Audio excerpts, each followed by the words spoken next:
What's up, Closer Nation? Welcome back. I have another guest, my fourth guest. You see, the thing about this show is really we don't even have a title for it. We have a working title, and I just decided to interview some entrepreneurs that are successful yet low-key that can give you actionable information. There's tons of these like gurus that never had a business, a bunch of do-nothing motherfuckers in their life that have never done anything, and I wanted to create a podcast where we didn't go out and get the internet famous people, but we interview people who are actually in the trenches making things work.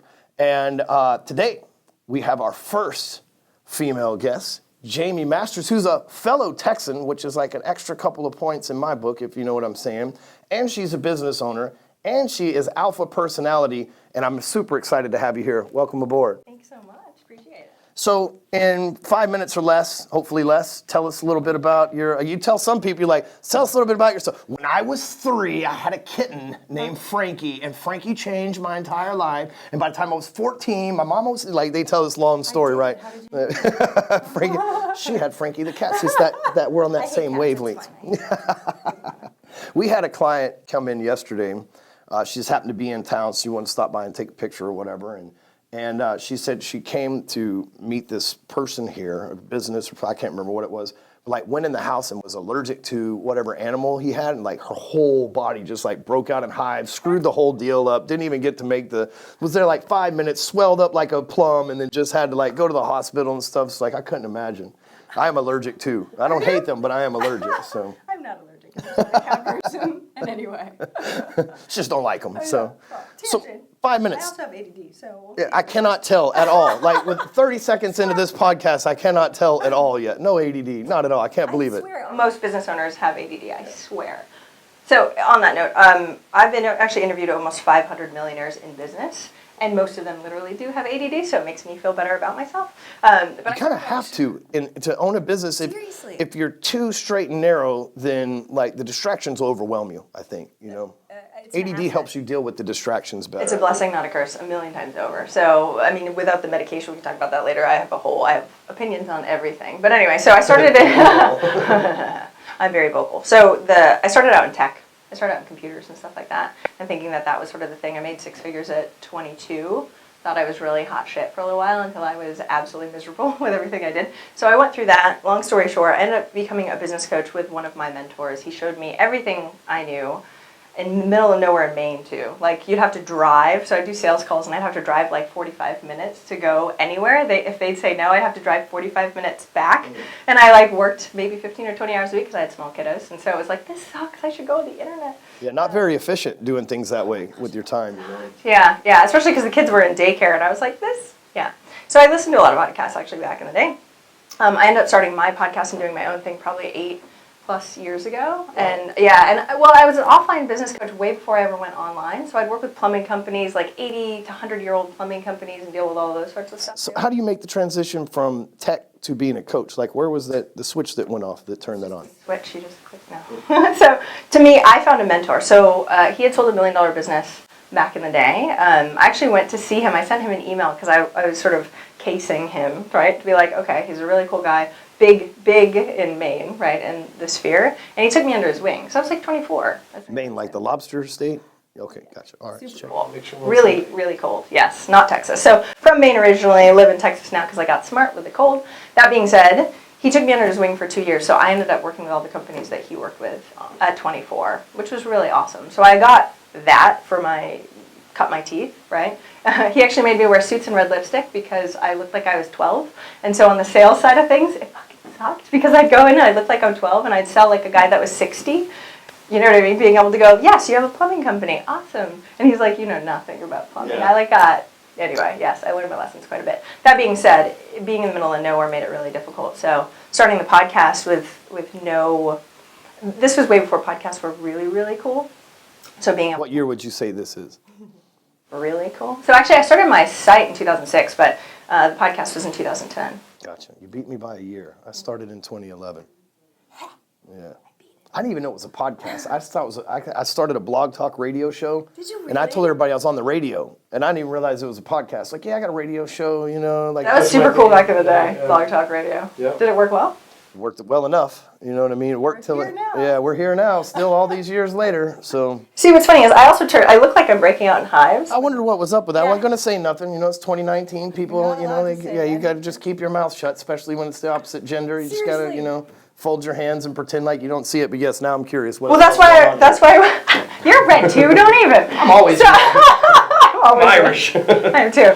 So it's kind of funny. I actually just did a whole post about this because I speak on stage now in front of large crowds and all that fun stuff. But and this is going to be a good thing. But I know The heat's turning up in here. right. I have to wear high level shirts because it literally looks like I'm breaking out in hives. So you talked about the cat joke. I literally look like I'm breaking out in hives whenever I speak, whenever I do anything. And so now I have to bring it up. When I did Toastmasters back in the day, and they were like, so you should wear turtlenecks with long sleeves because it's very distracting what you have going on. So when I do sales calls, when I do anything, I turn bright red. It's all the energy moving through you. That's Yeah, it. that's It's just the exactly energy what it is. moving through you. Yes, that's It's the what we're excitement. saying. You can see her getting excited the redder she gets. Or mad. I'm like a Or mad. superhero that turns colors, like the Hulk, right? Ooh, that's a good point. I do have a sword wall in my house with a whole bunch of geeky things on it too. But to me, like being able to get past those fears and move forward anyway, I turn red, yes. And it's great when I speak on stage and there's a ton of people, but they're far away and they don't have a camera in my face because no one notices. But nowadays they have cameras right in front of your face. So I have to tell everyone I turn red, hence the reason why I told you. Do you know what caused it? Just If my Nana gets it, my dad does too. I actually went to the dermatologist last week and they gave me a pill, but it's a heart pill for it. And now I feel, I didn't take it yet. dermatologists will prescribe some shit that fucks you up, man. Like Accutane and shit like that. That like ruins people's lives. You know what I mean? Like I'd rather just have zits. You know? But I'm a tester, so I do nootropics. I have 2 kiddos. I only work like 30-ish hours a week. And so being able to have everything as effective as humanly possible, I'm all about that. That being said, taking a freaking heart pill so that way I don't turn red is kind of silly. It's a little vain, in my opinion. So you have a podcast, you have a coaching business, and what else? Oh, we do. I feel like you got to have at least 3 things if you're a true internet entrepreneur. You know what I mean? No, you should totally not.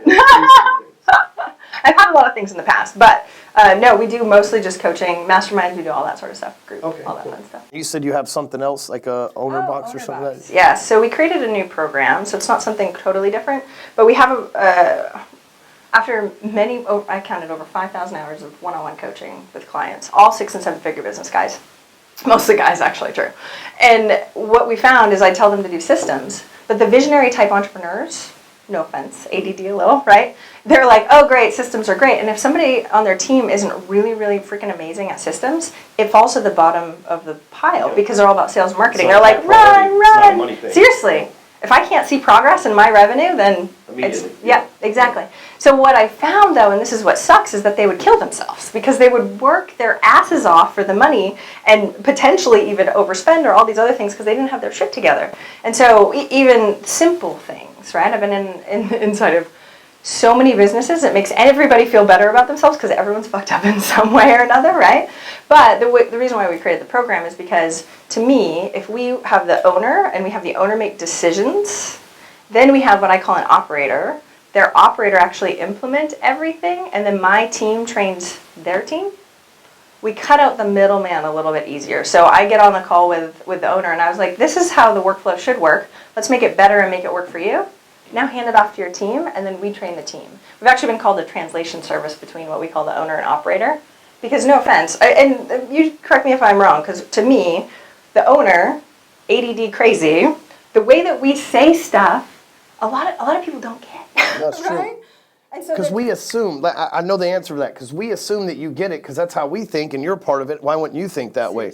And so, you know, you go give somebody a task and you expect them to do a certain way because you think that they would think the way that you do, but that doesn't ever happen, never. A little bit. The guy that just left my office is interviewing to be CEO of this company for that reason. I need somebody to I'm done doing it myself. I know that I've gotten us this far. I come through the process like the Tasmanian devil, throwing shit everywhere. And I need somebody to go behind me catching the pieces of paper that fall and putting them in the right order, you know. That's exactly what we call an operator. So because that other person, their strengths are doing all the nitty gritty. Like I have a global mindset, so I look at everything, I'm very visual. Typically operators are very analytical and they want to have like a syllabus. So you can kind of tell if they're the type of person that needs a syllabus. And don't get me wrong, like I used to be a project manager in tech. So I can do it, it just is painful. So what I see is owners actually are trying to be the type that is more detailed, right, better and all that fun stuff. And what happens is they just drive themselves absolutely nuts. Gotcha. Does that make sense? So do you go and find these people and train them, or they already have somebody and you train them for them? Good question. So what we do is first we do a team test. So I run them through every single person on a team, whether a contractor or not, and we judge them harshly, right? And so when we go through that, and I can give you a resource that tells them exactly what to do, we rate them A, B, C, or F, right, from the book Who, which is an amazing book if you haven't read it yet, but I'll sum it up. So when we go through each person, a lot of times the team, there's some issues on the team that either the owner isn't willing to fire, or they're like, they're pretty good, right? So Good enough. Yeah. Good will steal from great every damn time.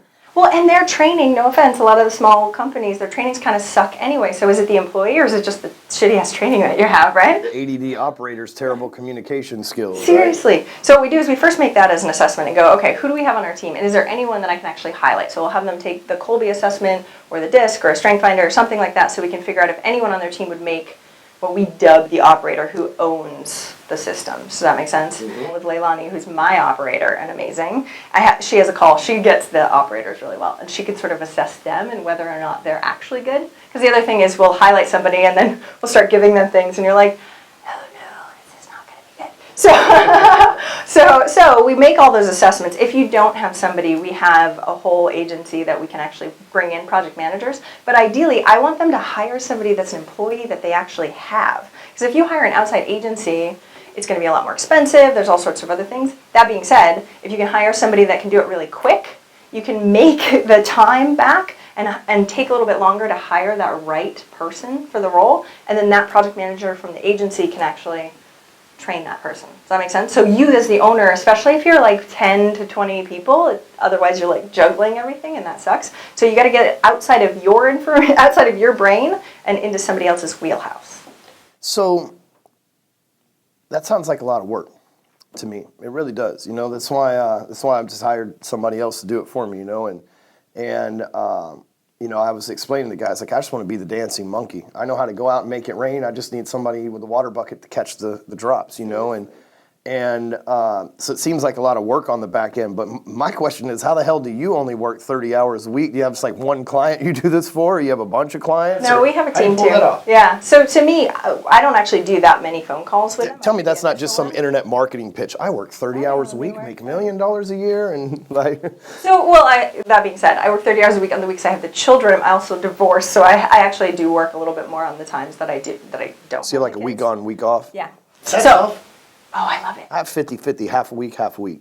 So no, we're really good friends, so our schedule is a little weird. Yeah, ours are, we get along really well too. Friends is a word I would use lightly, but we have a great relationship, you know what I mean? Yeah. And, co-parenting, and we don't argue or anything like that, and I think we did enough of that when we were married. But, you know, I have my kid that's every other weekend and Thursday and Friday. So Thursday, Friday, if it's my weekend, I get them. If it's not my weekend, then she's got them, but I still get them Thursday and Friday. So I take them back Saturday morning. But what do you do when you travel and stuff? We just work it around, switch out weekends and whatever. So or he stays, he has 2 brothers and my wife, and so, you know, even when I'm not there, it's still family, you know what I mean? He gets to hang out with his brothers and stuff. Yeah, my kids are with my boyfriend right now because my ex-husband's traveling right now too. So we move things around, but I love working. So so Saturday when nobody was home, I worked my ass off and did 15 videos because I love that side. So yes, but on average, so on average, I probably do 20 hours a week the weeks I have the kids, and then I do a lot more on the weeks that I don't. So on average, it's about 30. Gotcha. What do you spend most of your time? Lying to you. No, working with clients when I do. Yeah, I mean, don't get me wrong. We've got a lot of. I'm a geek, so we have everything automated with Zapier and all the sorts of crazy things, and team meetings and stuff like that. So I don't have to do that much. We batch all the podcasts and all the content creation and all that fun stuff too. So it's not that bad. Well, let's talk about the cool part of your business. What's like the best success story you've created? Can't be you. Can't be you. Most people are like, well, you know, no. What are you doing for other people? So to me, testimonials are my gold, right? That's all I care about. Because no offense, most people online are like, oh, we're amazing. Oh, they have no results from fucking anyone. Yeah, I don't care how good your program is. If they don't get results, not even not doing it. Most people will buy programs and not actually do anything and not see any results. I'm not cool with that. I don't have any digital products because I don't think people use them. Like, I'm very opinionated, as I said. So Joey's one of Some them. people do, but most buy and never log in more than twice. I hate True that. story. I hate that. And now, don't get me wrong. If it's part of your path, have fun with it. And I hate that. So, so one of my favorite stories, I actually got to meet his wife and his kiddos just a few weeks ago, which was awesome.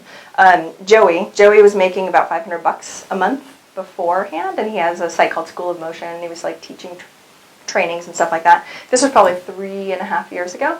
He started with one of like the group programs that we had that was a lower cost one.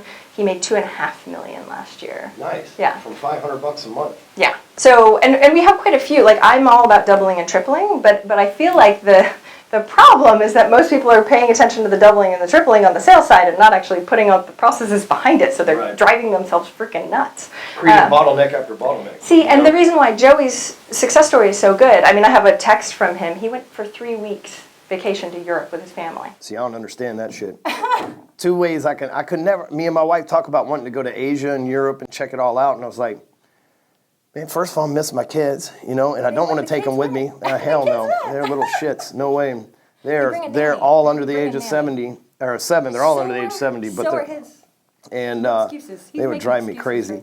And the other thing is, like, I would like to go over there, but dude, I just went to Mexico, and like after 2 days of chilling on the beach, it's like I gotta get back to America and get to work. Like, I just got that damn bug, man. It sounds great. I see my friends, I'm like, dude, how the fuck do you go to like Thailand for 2 weeks, man? I can't even get 2 days off work. I got one of my best friends, dude, him and his wife travel all the damn time, and he's got a big business and everything else. And I'm like, how the hell do you do that, man? Like, I can't leave my shit, He needs to talk to me later. I have another guy, his name is Aaron. He has a real estate brokerage firm and a whole bunch of other things. He went for 2.5 weeks, I think, and didn't bring his cell phone with his kids to Europe also. Did not bring his cell phone. Now that is a little overkill for me. I would definitely. I just don't know if it'll ever happen. Hire the CEO, we'll talk later. but so a lot of it is letting go also, no offense. I think one of the hardest things entrepreneurs can do is let go. We're unfortunately pre-programmed, I think, to like be a part and feel really good about that. We need to feel needed by our business. Yeah, definitely. Which, don't get me wrong, is a wonderful thing for part of it. And when you say things that you can't leave, that's not cool. What if you died? Yeah. Right? Yeah. So this is what we do. So everybody that I talk to always is like, I don't take away my cell phone. Like, so I actually have my clients practice. They have to go on vacation, and they can't talk to their team. So we see what freaking breaks while they're gone.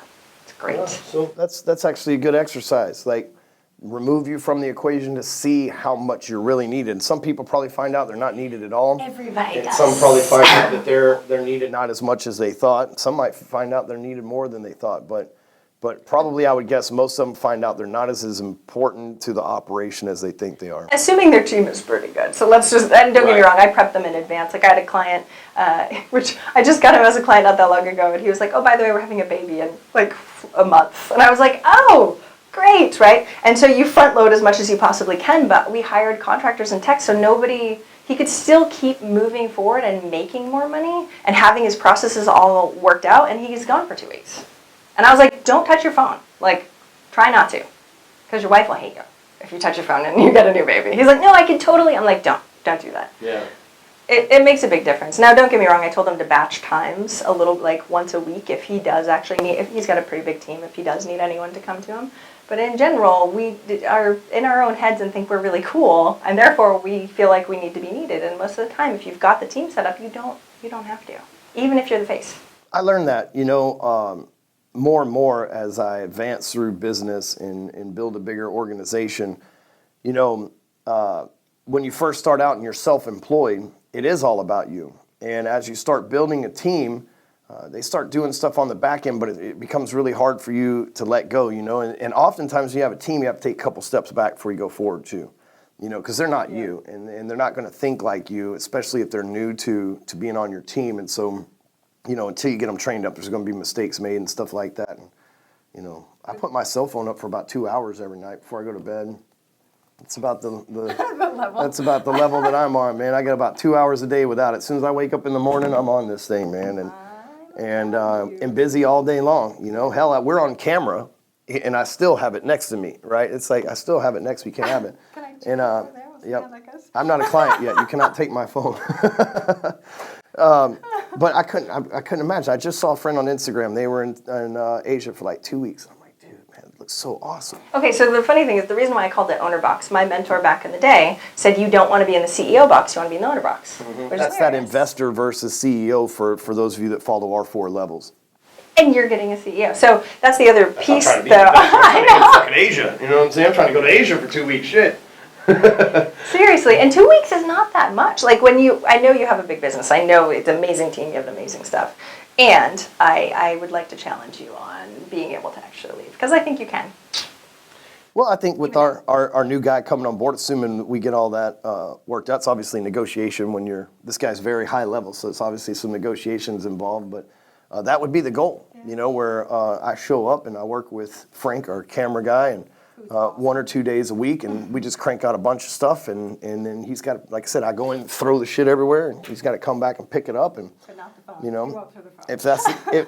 if that's the case, though, I could just take Frank to Thailand with me, you know what I mean? And I mean, they already have Hispanic names over there anyway. You'll fit right in, Francisco. And so I think that would work.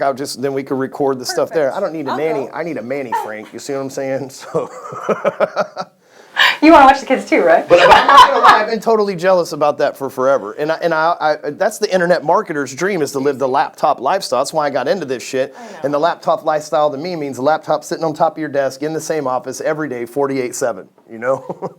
Okay, but so I am not a fan of internet marketers selling the dream because when you actually think of real business, no, real business fucking needs you. I'm not saying that at all. That's sort of the point. And you can definitely have what you want. So the very first thing that we do, which I would have you do, not that you want to, but is time track absolutely everything and categorize it. I'm sure you've done it. I'm sure you teach people to do that, right? And then you put the time things, the amount of each, and I would like to go through it with you and see how many you actually have to do. Yep. Yeah, I track everything in my phone. CEO is supposed to do it. Oh, really? What do you use? Yeah, so it's Google Calendar, but everything, every detail. Well, I mean, like Toggle, but look, every like, day of every detail, every single hour of my day is taken up by the routines that I have. to do that on purpose. Yeah, I have no boss. I have nobody holding me accountable, so this is my boss. I look at the calendar. So I believe in focus. I believe that the one thing that's hard for entrepreneurs to have is focus. And I believe the force of average tries to distract you around every corner that you can. So I don't have a boss. I don't have somebody holding me accountable. I don't have a manager keeping me to a quota. But I have a schedule that allows me at the end of every day to look back and go, what all did I do today? Well, it's pretty damn obvious that between 3 and 4, me and Jamie did a podcast.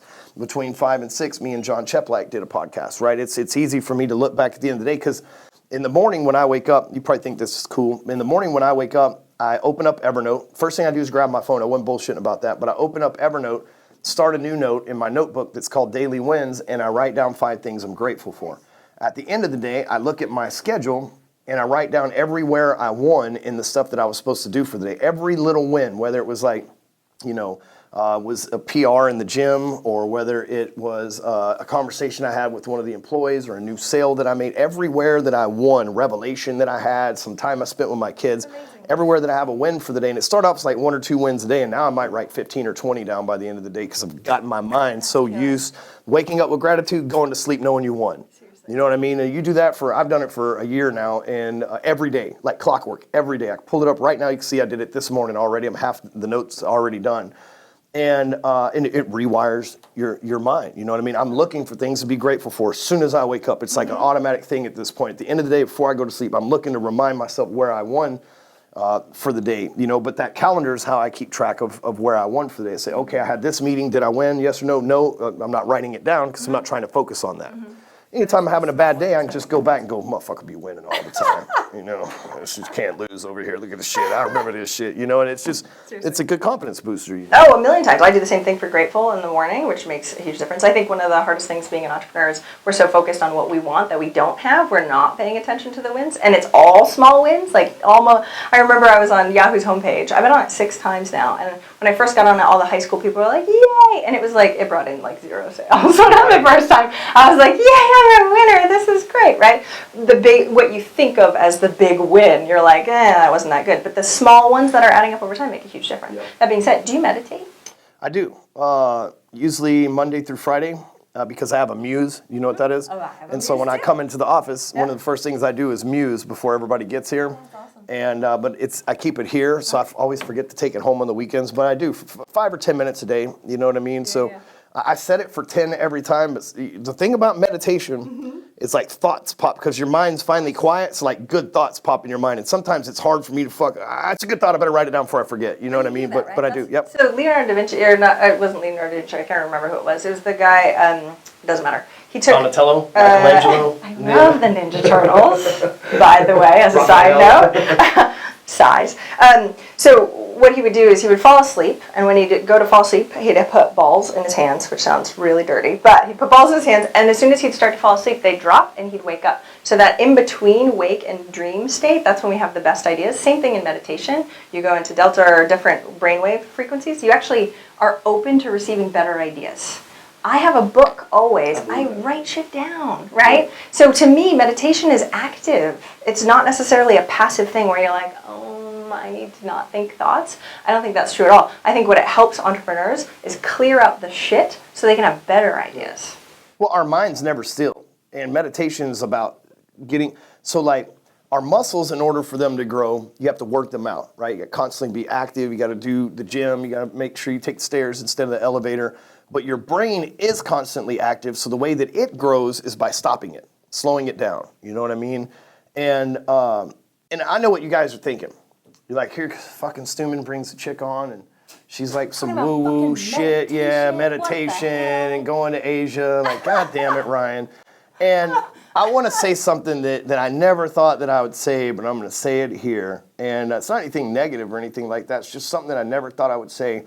And if you're not on that level, I'm promising you something.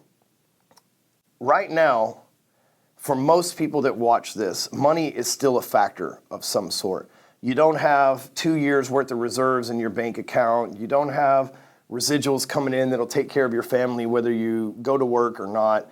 And I'm fortunate enough to where I do. Now, I'm a hungry bastard, so I'm trying to eat as much as possible, right? If I shoot an elephant, I'm going to eat the whole damn thing, right? And so I'm out here trying to shoot elephants and grizzly bears, and hell, if I can find a T-Rex or life on another planet, I'll go get it too. But at the same time, when you get to a certain level, it's like, okay, I don't have to go to work today. I choose to, right? I have millions in my bank or millions in the street or millions invested or millions coming in or what. Or for some of you, it might be thousands. It doesn't necessarily have to be millions, but there's at some point, for me, it's about 2 years ago, and a lot's changed in my life in the last 2 years, but at some point, you go from being a business person that is motivated by money to a business person that has a little bit. Now, there's lots of, I was just at Ed Milet's house last week. You know, if you want to see how small your dick is, walk in that guy's fucking house or his garage.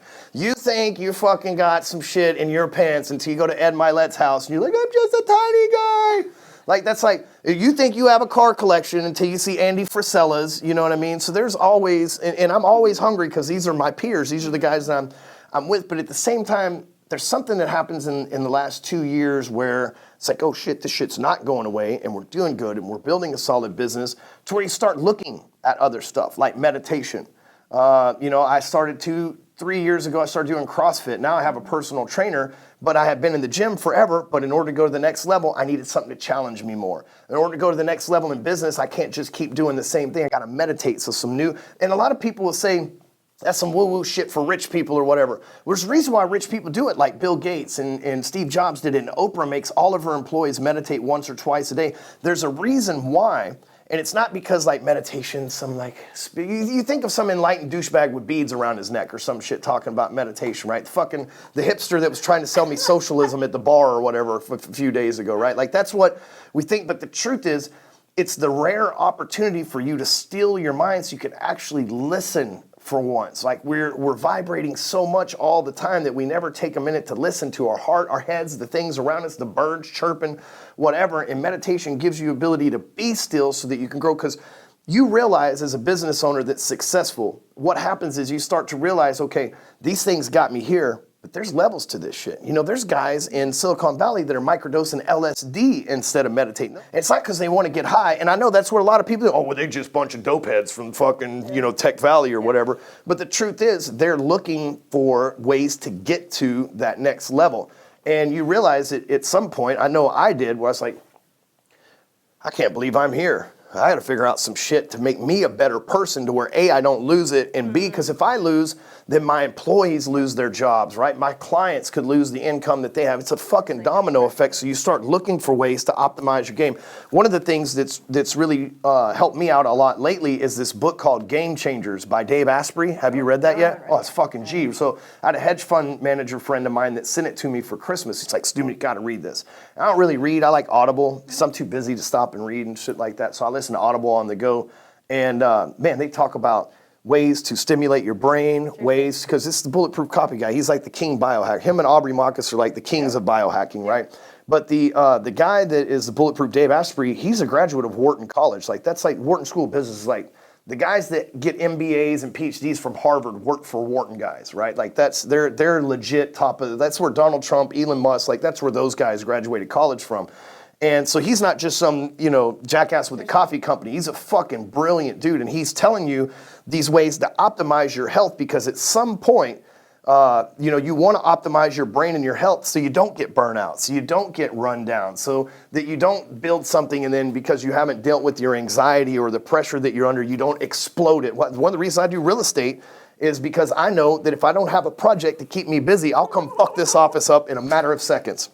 You know what I mean? I will come in here and cause some project for me to work on, so instead I just work on real estate. So knowing yourself really a lot makes a huge difference in all this, but science is fucking catching up on meditation and all that stuff. It's not like it's super crazy woo-woo anymore. Right? Have you ever heard the thing where, you know how you're in a grassy field and you're like going the same path every single day, right? That's like what your brain does. So if you have negative thoughts over and over and over and over again, it makes a fucking pathway. It's, and all meditation does is try and open you up a little bit more so that way it's actually rewiring different neurons to make you actually more effective. So it's not this woo, don't get me wrong, like I was atheist, I was so science-backed for so long that when I started hanging out with all ridiculously successful entrepreneurs, I was like, they do psychedelics. Like I didn't know that this was like a whole thing. But they're testers and they're trying to get better and they're trying to know themselves enough so that way they can counteract the shit that our brains think of. So that way you can achieve the other things that you want to be able to achieve.